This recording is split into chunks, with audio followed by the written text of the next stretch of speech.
Good evening, sir. Good afternoon. Good afternoon doctor साहब, good evening, good How evening. are you? I am fine, I am fine. बताइए क्या चल रहा है Happy आप। to see you. हाँ, अच्छा एक चीज आप हमको बताइएगा कि आप जब गए थे तो आपका एक हॉस्पिटल था ना, आप हमको बोले हॉस्पिटल या क्लिनिक था। हाँ जी, हाँ जी, हाँ हाँ, जी। तो वो भी। Verma hospital and maternity centre हाँ शिवानी मंडी। हाँ हाँ हाँ, तो वो भी ये कर दिए हैं, स्टार्ट कर नहीं दिए। सर, मैंने वो सेल कर दिया था उस टाइम जब गया था, तो क्योंकि ये लीगल नहीं है कि मेरे नाम से या मेरे उस पे डिग्री पे हॉस्पिटल कोई और चलाए, ऐसा अपने अच्छा लीगल नहीं। इलीगल है। अच्छा अच्छा। हाँ, तो फिर मेरे लिए उसका कोई बेनिफिट नहीं था, मैंने उसको सेल कर दिया। अच्छा वेरी गुड, अच्छा अच्छा, ठीक है ठीक है। हम्म, तो अभी कैसा लग रहा है? फर्स्ट अटेम्प्ट में बहुत अच्छा लग रहा है सर, निकाल बहुत दिया, अच्छा। फर्स्ट अटेम्प्ट में निकाल दिया है। यस वो भी सर, रियली। वो भी मेरे ख्याल से लगता है कि आपने बस में 2 मंथ्स का पढ़ाई किया होगा, मतलब उसके बाद जब आप वहां से फिनिश करके आए, जून में आपने हाँ, एग्जाम दिया ना। एक्चुअली टाइम क्या था, था कुछ। टाइम तो मिला हाँ, था। नहीं टाइम नहीं था ज्यादा, तो पर कुछ ये था कि कोरोना की वजह से जो है इंटर्नशिप है वो जो है ऑनलाइन हो गई थी, तो थोड़ा सा उसमें ये बेनिफिट मिल गया कि टाइम थोड़ा मिल गया, मतलब 4-5 महीने अच्छे से मिल गए तैयारी करने के लिए। ओके, तो हम लोग स्टार्ट करते हैं थोड़ा सा मैं फॉर्मली, ठीक है। हाँ हाँ डॉक्टर साहब, हम लोग का ऑनलाइन इंटरव्यू के लिए आप वेलकम है। ऑनलाइन हम लोग का इंटरव्यू हो रहा है एफएमजी टॉपर्स के लिए। आपने स्कोर किया है 167 मार्क्स और आपका ऑल इंडिया रैंक है 75। मैंने कैलकुलेट करके थैंक यू अभी निकाला है। सर। ऑल इंडिया 75 रैंक बहुत ही अच्छा है। एंड नेशनल विद्या फाउंडेशन की तरफ से, फरा मैडम की तरफ से, विवेक सर की तरफ से, जेली मैडम की तरफ से, मोई मैडम की तरफ से और पूरा टीम की तरफ से very very congratulations. We are very proud of you and I am sure आपके पेरेंट्स, आपके टीचर, आपके फ्रेंड्स सब कोई आपसे बहुत प्राउड होंगे, I am sure. Thank you sir, thank you so much. अच्छा सर, आपसे एक दो मतलब क्वेश्चन पूछना था, ये डॉक्टर साहब। तो मैं स्टार्ट करता हूँ कि आप कौन से ईयर में गए थे फिलीपींस पढ़ाई करने के लिए?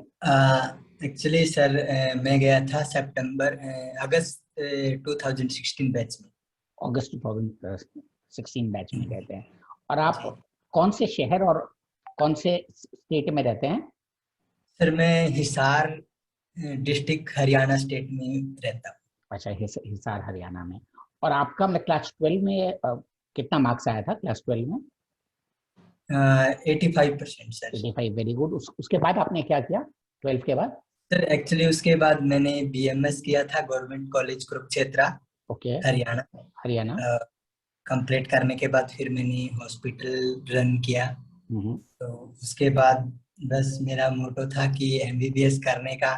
तो हम्म आप जैसों से गाइडेंस मिली, हम्म आपके सारे हम सीढ़ी पे चढ़ने लगे। हम्म। तो बस ये लगा लो कि फर्स्ट स्टेप जो है, मैं डॉक्टर वो अपनी जो कौन थे, क्या नाम भूल गया उनका मैं। फरा। नहीं, जिन्होंने आपसे मिलवाया था मुझे। अच्छा अच्छा, कौन? मैं भी भूल गया। उसके नाम मेरे माइंड से शेखर, उतर गया। शेखर नहीं। नहीं नहीं नहीं नहीं, एक्चुअली उन्होंने मेरे समीर, को समीर एडमिशन जी, करवाया। समीर जी। हाँ, समीर सर, समीर सर, तो उनका हाँ भी बहुत बहुत धन्यवाद हाँ करना हाँ, चाहूंगा, क्योंकि उन्हीं डेफिनेटली। की वजह से मैं आपसे मिला हाँ हाँ। और आपकी वजह से मैं फिलीपींस गया हूँ। हम्म। तो मतलब मुझे एक अच्छे कॉलेज में एडमिशन मिला, आज मुझे मेरे कॉलेज पे फक्र है हम्म, कि पूरे इंडिया का जो टॉपर है अपने, वो मेरे कॉलेज का है। हम्म। इवन इतने अच्छे स्टूडेंट, इतने ज्यादा स्टूडेंट पास हुए हैं मेरे कॉलेज से। बहुत तो सारे बच्चे पास हुए, बहुत बहुत सारे। सारे बच्चे पास हुए, इस बात की मुझे बताने में भी बहुत खुशी होती है। हम्म। और मुझे फक्र है अपने कॉलेज पे भी इस बात का। एंड सर, आपने जब बीएमएस कर लिया था तो आपने हॉस्पिटल कितना साल चलाया? फिर मैंने 3 साल रन किया हॉस्पिटल। अच्छा, 3 साल का आपको एक्सपीरियंस था, 3 साल हाँ का आपको जी, एक्सपीरियंस था। इसका मुझे बहुत बड़ा फायदा मिला एक्चुअली। हाँ, इसका तो फायदा आपको मिलेगा ही। अच्छा, फिर आपने कोई एग्जाम दिया था क्या, जैसे नीट होता है या एआईपीएमटी आप लोग के समय होता होगा शायद? सर एक्चुअली ऐसा मैंने कोई एग्जाम नहीं दिया था यहाँ पे, डायरेक्ट मैंने वहां लिया था, लेकिन जो पहले है उस टाइम मैंने एग्जाम दिया था। तो उसमें मेरा गवर्नमेंट मुझे बीडीएस मिल रहा था, हम्म प्राइवेट। एमबीबीएस तो मुझे नहीं मिल रहा था, लेकिन बीडीएस प्राइवेट मिल रहा था, और हम्म, उस टाइम मेरी इतना फाइनेंशियल सिचुएशन नहीं थी कि मैं फी भी पे कर पाऊँ प्राइवेट बीडीएस वगैरह की। तो हम्म, साथ में मुझे गवर्नमेंट कॉलेज भी मिल रहा था बीएमएस के लिए। हम्म। तो फिर मैंने बीएमएस सेलेक्ट किया सर, बीएमएस चूज किया। ठीक है, ठीक। तो आपने मतलब फिलीपींस क्यों चूज किया, जैसे और भी तो कंट्रीज हैं? सर एक्चुअली फिलीपींस मैंने इसलिए चूज किया क्योंकि अदर जितनी भी कंट्री है फिलीपींस को छोड़ के, ग्रेजुएशन के लिए वो भी 6 ईयर है, लेकिन फिलीपींस में ग्रेजुएट के बाद ये 4 ईयर का कोर्स ड्यूरेशन है सर। और मेरे लिए जो टाइम वो बहुत ही महत्व रख रहा था, क्योंकि 2 साल या 1 साल बचाना बहुत बड़ी बात होती है। ये बात आपने सही बोला। हाँ, अच्छा, सिर्फ इस वजह से।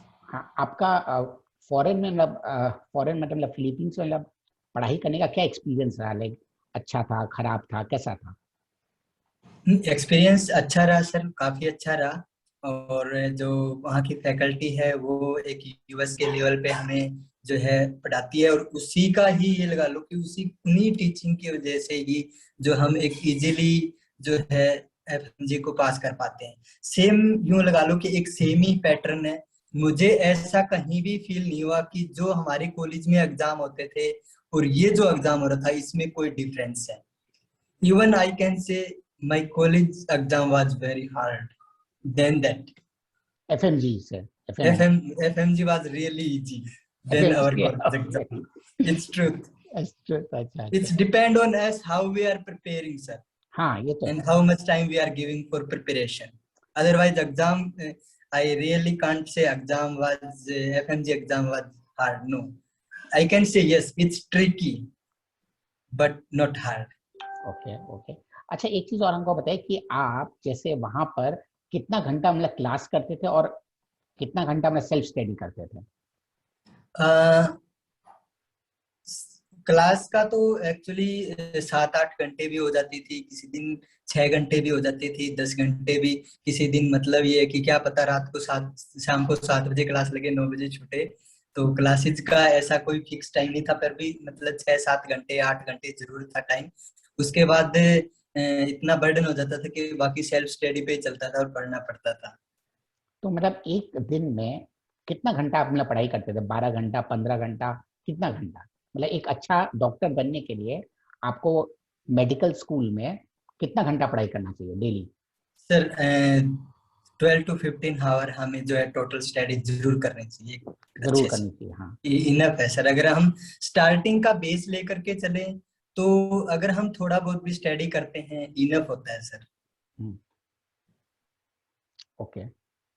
ये हमें कंटिन्यूटी बनानी चाहिए कि ठीक है हमें 4 घंटे पढ़ना है या 5 घंटे पढ़ना है, तो बस वो हमें डेली उतना स्टडी को देना चाहिए।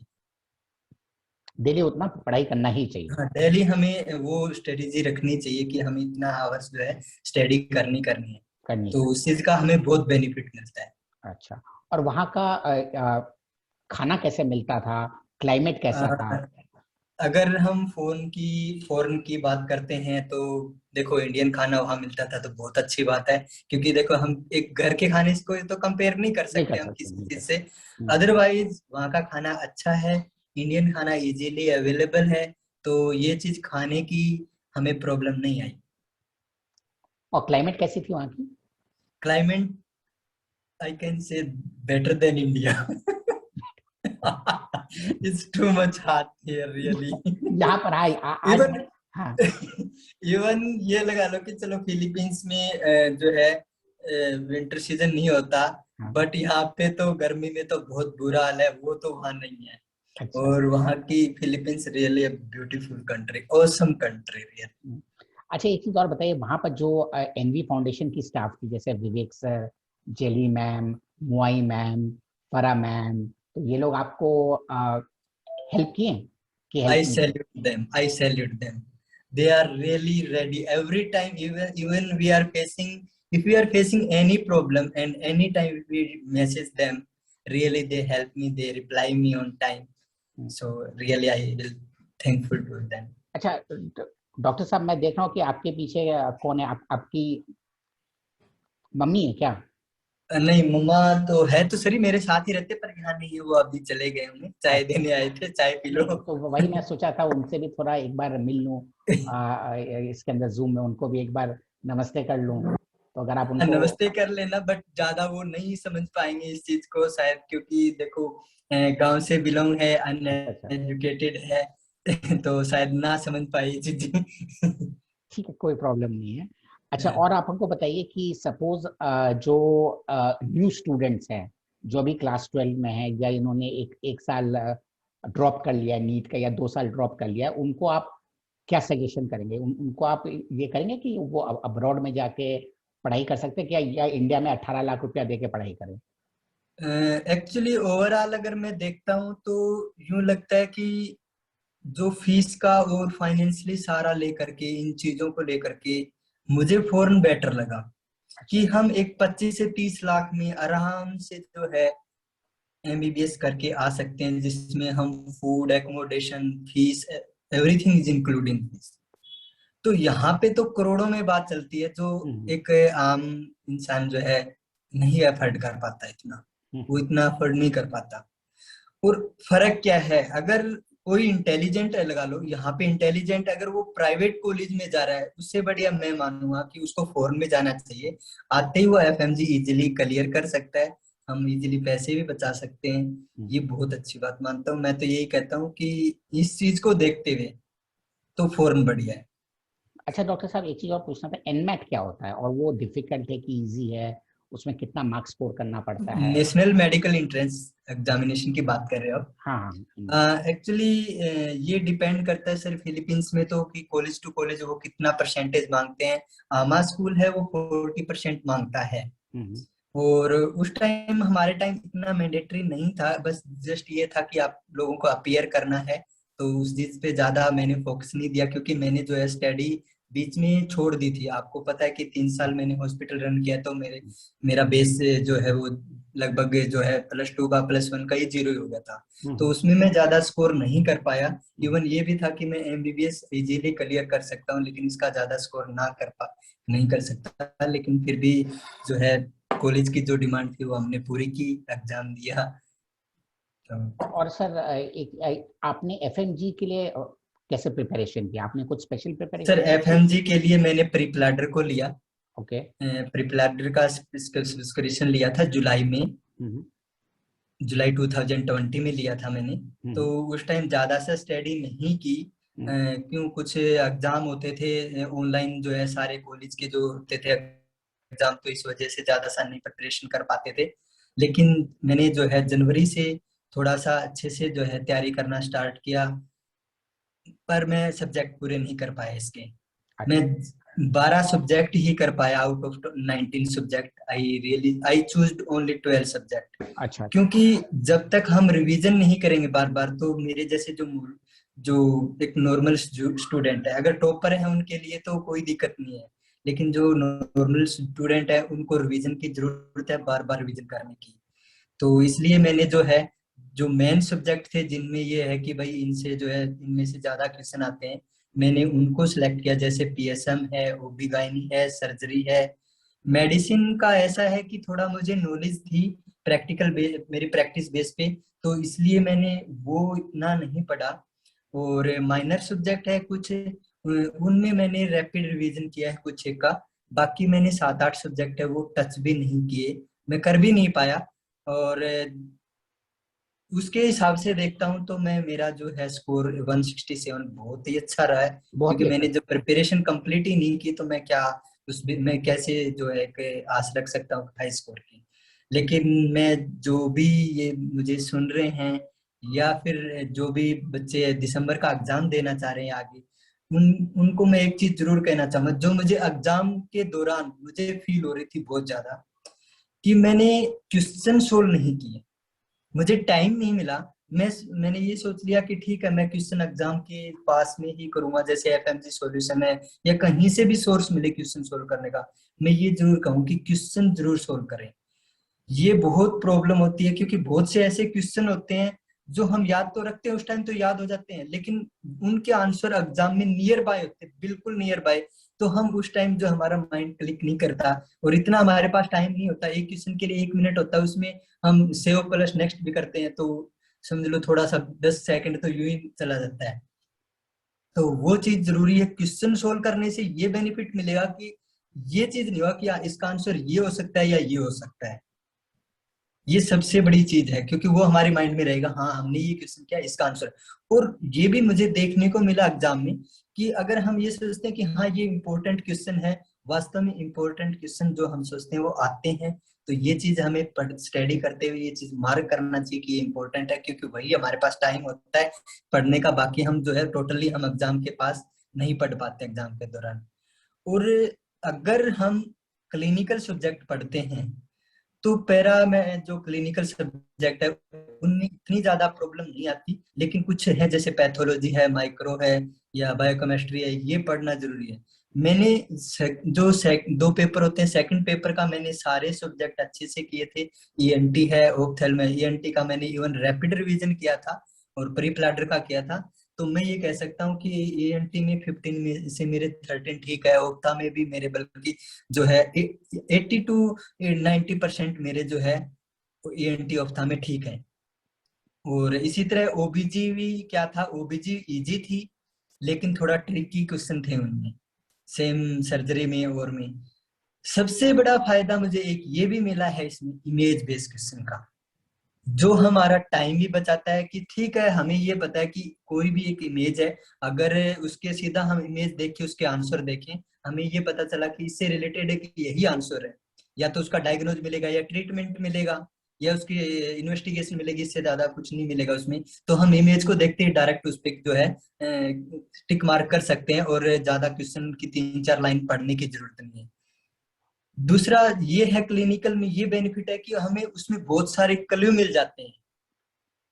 वन लाइनर में क्लू नहीं मिलेगा, एक लाइन का अगर हमें वो वर्ड नहीं पता है तो हम उसका आंसर नहीं कर पाएंगे। तो अगर बहुत सारी क्लू मिल जाते हैं, क्लिनिकल में केस बेसिस होता है तो बहुत इजी होता है। मैं ये कह सकता हूँ कि मैं अगर जो पास हूँ एफएमजी में, सिर्फ और सिर्फ सेकंड एग्जाम के बेस पे ही मैं पास हूँ। और मेरे लिए तो मैं जिस दिन एग्जाम का फिनिश, जिस टाइम एग्जाम फिनिश किया उस टाइम बल्कि वहां पे जो है वो एग्जामिनर भी खड़े थे और मेरे कुछ फ्रेंड्स जो है पूछ रहे थे कैसा हुआ, तो मैंने यही कहा कि सुपर इजी, ऐसा कभी ना आया ना आएगा। अच्छा। लेकिन फर्स्ट एग्जाम मुझे बहुत हार्ड लगा। हम्म। कुछ इस वजह से लगा कि एनाटमी मैंने जैसे सिर्फ अपर लिम लोअर लिम की, बाकी नहीं किया, लेकिन उनमें से एक भी क्वेश्चन नहीं है, तो वो एक किस्म के लिए हार्ड ही हुआ। और जो है पीएसएम है, ये 30 to 35 मार्क्स की आती है, लेकिन ये थोड़ा टफ दे रखा था। इवन मैंने बहुत ज्यादा ध्यान दिया था पीएसएम पे, पर ये टफ दे रखा था तो मैं इतना सोल्व नहीं कर पाया क्वेश्चन। और पैथोलॉजी भी नहीं कर पाया ढंग से, क्योंकि ये सब्जेक्ट में माइक्रो हो गया, बायोकेमिस्ट्री, ये मैंने टच ही नहीं किए थे, तो ऑफ कोर्स वो मेरे लिए हार्ड होगा। इवन मैंने मेरे फ्रेंड सर्कल से पूछा, सब ये कह रहे थे कि फर्स्ट इजी था सेकंड हार्ड था। और मैं आपके ये लिए कह रहा उल्टा हूँ कि है। सेकंड इतना सुपर इजी था कि हम्म। कभी ना आया ना आएगा। तो मैं ये कह सकता हूँ कि एग्जाम हार्ड नहीं है, हम प्रिपरेशन नहीं करते, हम स्टडी उस वे में नहीं कर पाते। तो और आपका मतलब फ्यूचर प्लान्स क्या है? मेरा फ्यूचर प्लान सर देखो, मेरी एज जो है अराउंड 34 हो चुकी है, इस हिसाब से तो उस हिसाब से अर्निंग की तरफ ज्यादा ही मेरा ध्यान नहीं, जा वो रहा तो है। रहेगा ही। लेकिन मैं साथ में ये भी चाहूंगा कि मैं तैयारी कर रहा हूँ तो मैं पीजी का भी दूंगा, मैं साथ में प्लेब के एग्जाम की तैयारी करना चाह रहा हूँ। और साथ ही मैं ये लगा लूं कि जो अगर इंडिया में मैं चाहता हूँ कि अगर मैं पीजी में या जो प्लेब में इनमें नहीं सिलेक्ट हो पाता हूँ तो मैं जाऊंगा डिप्लोमा, जो डीएनबी का डिप्लोमा होता है। ये मेरा फ्यूचर प्लान है। आप हो जाएंगे सिलेक्शन, बिकॉज आपका इतना हार्ड वर्क है, इतना एक्सपीरियंस है डॉक्टर साहब। आप हमको आपके ऊपर पूरा स्टार्टिंग से ही विश्वास था, क्योंकि आपसे तो मेरा थोड़ा बातचीत होता रहता था बीच बीच में। हाँ हाँ हाँ, हाँ, बिल्कुल बिल्कुल। बीच बीच में तो हमको देख, आपके आपके ऊपर पूरा ये आपका पीजी निकल जाएगा, पीजी निकल जाएगा। मेरा थोड़ा प्रॉब्लम पैरा मेडिकल, जो पैरा क्लिनिकल सब्जेक्ट है उसमें ये है कि जो रटने वाला है हम्म। वो मैं नहीं कर पाता। नहीं करने का। वो मुझसे बिल्कुल नहीं हो पाता, क्योंकि जो फ्रेशर स्टूडेंट होते हैं +2 के बाद, हम्म। उनके लिए वास्तव में इजी होता है। मैंने तो देखो अब वही है कि इंटर्नशिप की थी बीएमएस करने के बाद 1 साल, फिर 3 साल मैंने हॉस्पिटल चलाया, यानी कि 4 साल तो मैंने स्टडी बिल्कुल ही अनटच कर दी। और उसके बाद फिर सडनली अगर मैं एमबीबीएस में जाता हूँ तो वहां पे तो मतलब इतना हार्ड मेहनत करनी पड़ती है कि हमें ये नहीं पता होता कि कैसे की जाए, तो मुझे बहुत एफर्ट लगाना पड़ा। तो टॉप एप्लीकेशन वाला मेरे लिए बड़ा हार्ड है। क्लिनिकल मेरे लिए इसलिए इजी था कि ठीक है, मुझे फायदा मिला। और मैं फिलीपींस वालों को के लिए तो ये सबसे बड़ा फायदा है, फिलीपींस वालों को जो इंटर्नशिप करते हैं तो उनको वास्तव में क्लिनिकल नॉलेज होती है, और ये बहुत ही फायदेमंद है, बहुत ही फायदेमंद है हमारे लिए। हमारे लिए एक एक क्वेश्चन भी बहुत मायने रखता है। और अगर हमारे जो है प्रैक्टिस बेस या एक्सपीरियंस बेस पे अगर 20 क्वेश्चन भी आते हैं तो हमारे लिए तो बहुत बड़ी बात है। तो राइट राइट। ये चीज जो है फिलीपींस में ये भी एक बहुत बड़ा बेनिफिट मिलता है। चलो हमने नहीं की क्लिनिकल, जो हमें इतना ज्यादा मौका नहीं मिला कोविड की वजह से। मेरा जो है एक्सपीरियंस था कॉलेज का, लेकिन जो मेरे सीनियर्स हैं और हैं या जो आने वाले हैं उनको बहुत फायदा मिलेगा क्लिनिक क्लर्कशिप का। और बस एक लास्ट क्वेश्चन, अगर आपके पास कोई स्टूडेंट आता है तो आप नेशनल विद्या फाउंडेशन को रिकमेंड करेंगे?